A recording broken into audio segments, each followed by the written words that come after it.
sempre dizia que o tema mais importante, o valor mais importante para o ser humano, para todo mundo, normalmente era o amor, mas não era esse o meu caso. Eu achava que era a liberdade. O segundo era o amor.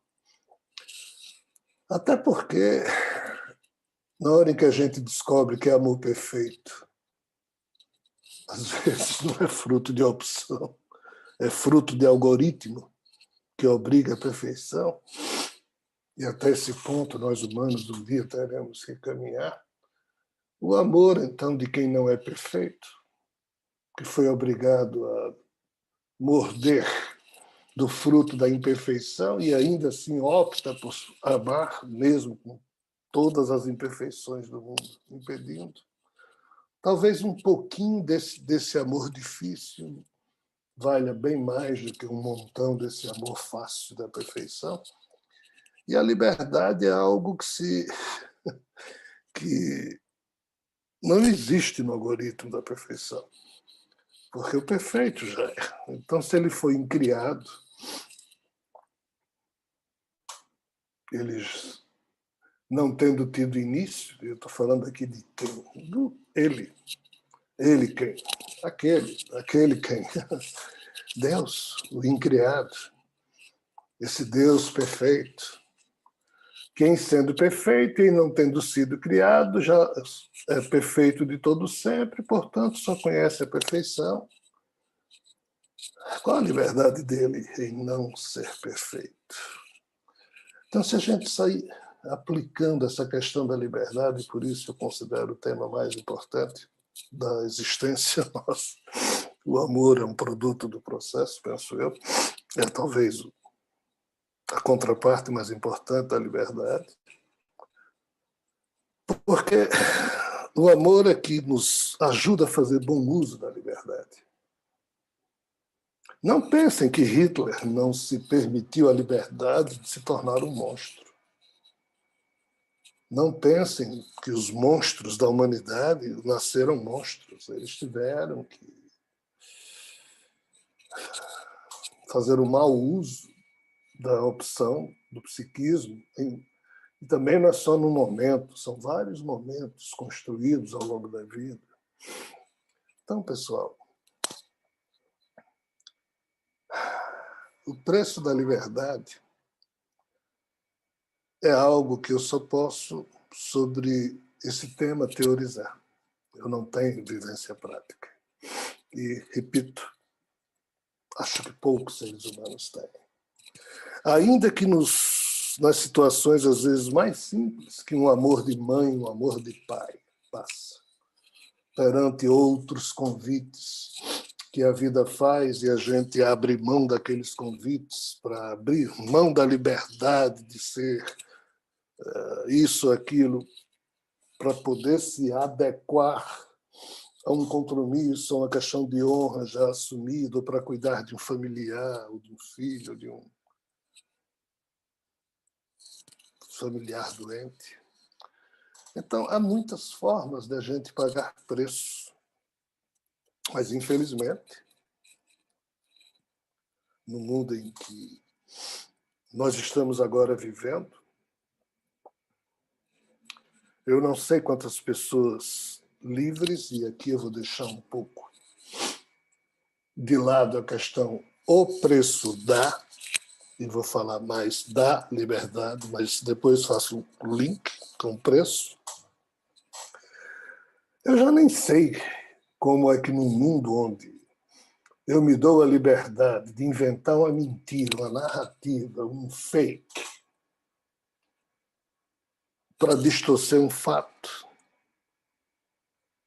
e isso me permite dormir tranquilamente à noite. E isso me permite ganhar milhões de valores monetários de um monte de gente que compra aquela narrativa e transforma aquilo num sucesso na internet, sei lá como é que se chama isso, viral, uma coisa que tornou-se viral. Eu não sei como é que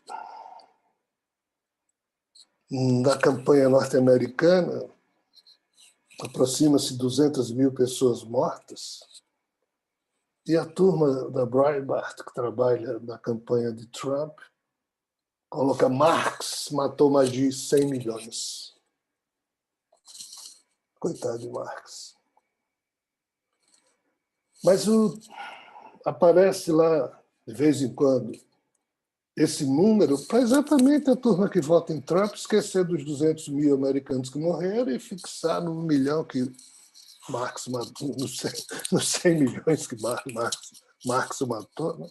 Então, assim, na hora em que a gente acredita em algo que não se pode medir, a gente abre mão da liberdade de verificar e aceita aquilo como verdade. Quem nos ferrou nesse ponto foi exatamente o exercício da religiosidade simplória, que não nos treinou desde crianças a perguntar, a questionar, a buscar, a criar um método pessoal para distinguir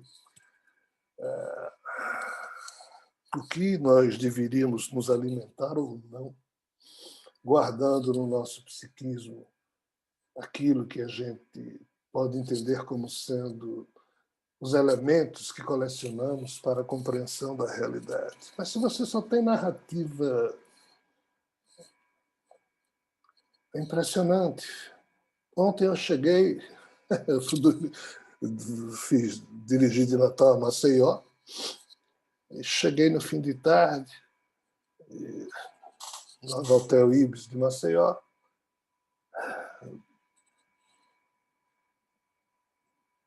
tentei ver alguma coisa, e quando liguei a televisão para ver alguma notícia de alguma coisa, era só canal religioso e todo mundo oferecendo milagres, né? E eu fiquei pensando assim, eram 6 canais. Nos 6, fora os outros que não eram de religião, estavam oferecendo milagres. Eu fico assim pensando, né? Essas pessoas que vivem daquilo, se elas pensassem assim, mas será que todo dia está havendo essa quantidade de milagres mesmo no mundo? Olha, Jesus não tem mais importância nenhuma, porque a turma hoje faz muito melhor do que todo mundo. É uma coisa tão. Aí você percebe que o mundo em que você vive, as pessoas que você ama, você próprio, havendo um desalinhamento muito perigoso, porque nós, há muito tempo, fazemos um péssimo uso da nossa liberdade de optar.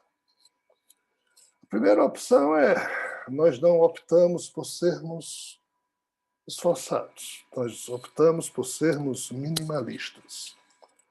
Em sendo minimalistas, ou seja, a gente é sempre superficial, e, como eu disse para vocês, agora eu faço o link, e desse tipo de paga-preço, eu acho que todos nós entendemos, aí pagamos o preço de sermos burros, não usarmos o nosso intelecto e vivermos de narrativas ridículas, dissociadas de verdade, de qualquer fato concreto.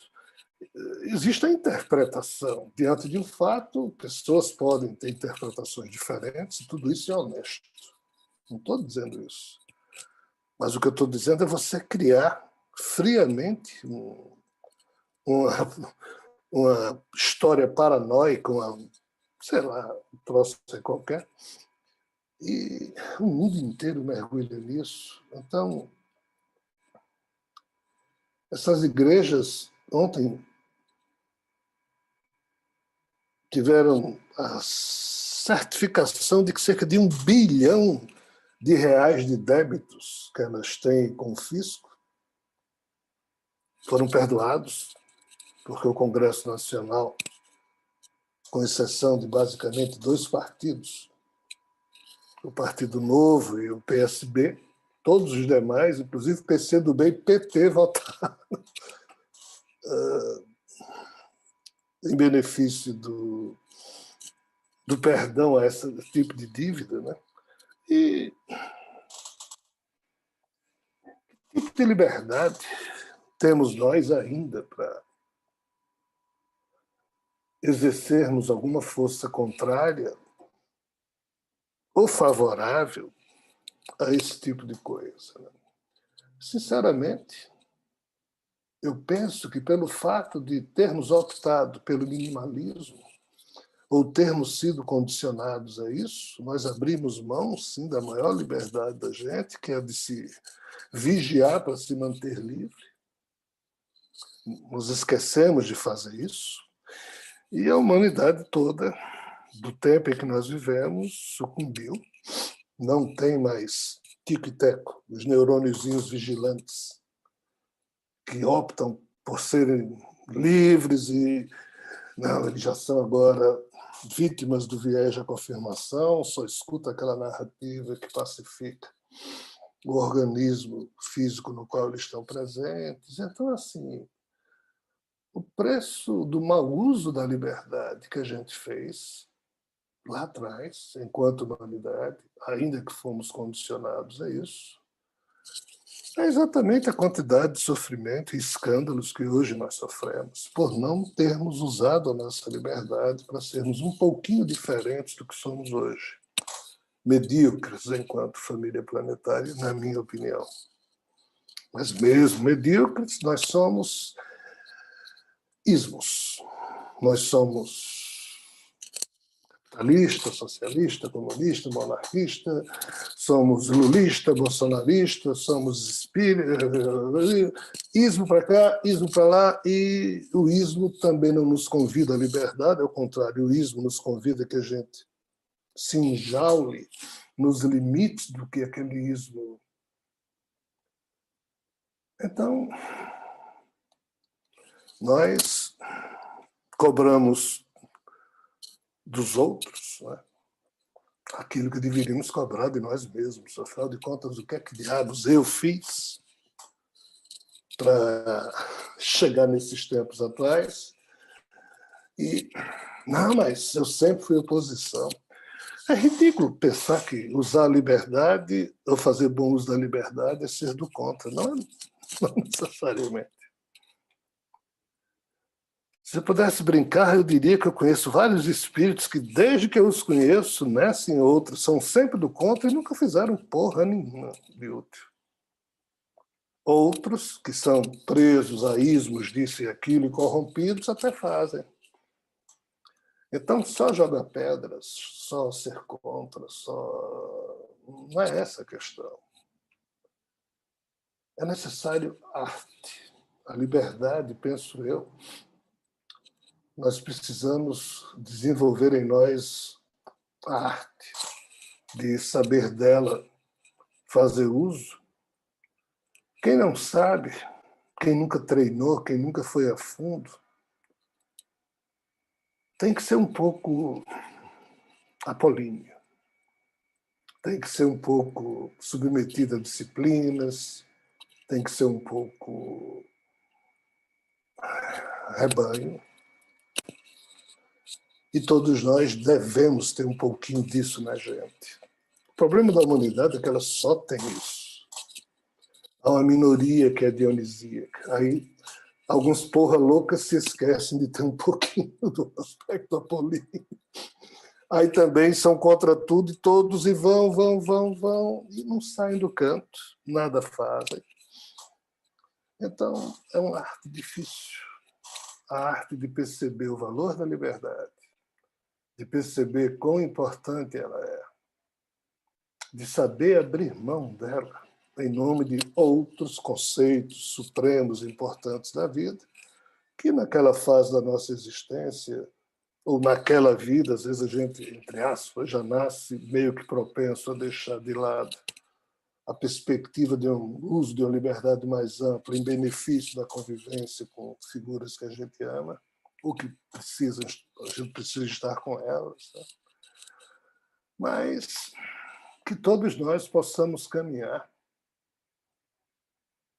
para os momentos em que a fatalidade, às vezes, transcende o teoricismo da vida e faz com que também conosco aconteçam momentos tipos de Sócrates, tipos de um Jesus, de um Allende, de um Gandhi, outros tantos. Porque, assim, não é feio errar. Feio é errar por corrupção. Não é feio a gente se dar mal. Não. Às vezes, se dar mal é muito melhor do que vencer de qualquer jeito. A gente vai abrindo mão da liberdade de sonhar, a gente vai abrindo mão da liberdade de confiar nas pessoas, né? A gente vai abrindo mão de uma série de usufrutos e de processos mentais que a gente poderia ter em torno dessa questão de liberdade.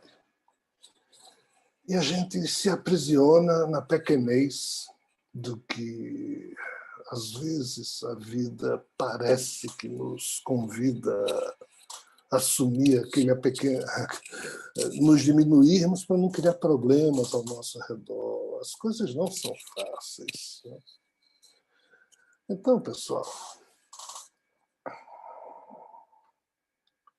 no mundo de corruptos, no mundo de pessoas corrompidas, no mundo de pessoas infelizes, no mundo de pessoas doentes, no mundo de pessoas perdidas, desorientadas, no mundo de pessoas mal resolvidas, no mundo de pessoas que querem que alguém as carregue no colo, no mundo de pessoas que preferem crer a pensar. A liberdade, ela se perde na primeira esquina da trajetória das nossas vidas. É difícil, é difícil. A gente não deve se exigir muito nesse sentido, porque as forças do mundo não são boas, não são do bem, são forças corrompidas. Nenhuma delas valoriza a vida, valoriza a liberdade, valoriza a honestidade. Esses valores estão meio que esquecidos ou se perderam, ou foram perdidos na estrada da evolução da vida humana. Ainda não é esse o tempo em que vivemos que eles serão resgatados. Mas nós, alguns gatos pingados que aqui estão nesse circuito, estamos exatamente tentando sair dessa sonolência mediocrizante, dessa preguiça estacionadora, dessa coisa minimalista que então a gente está tentando usar a nossa liberdade para pensar um pouco mais, para sermos mais tolerantes com os que não conseguem fazer isso e precisamos ser. Enfim, como eu disse no início, eu não tenho preço a pagar por isso.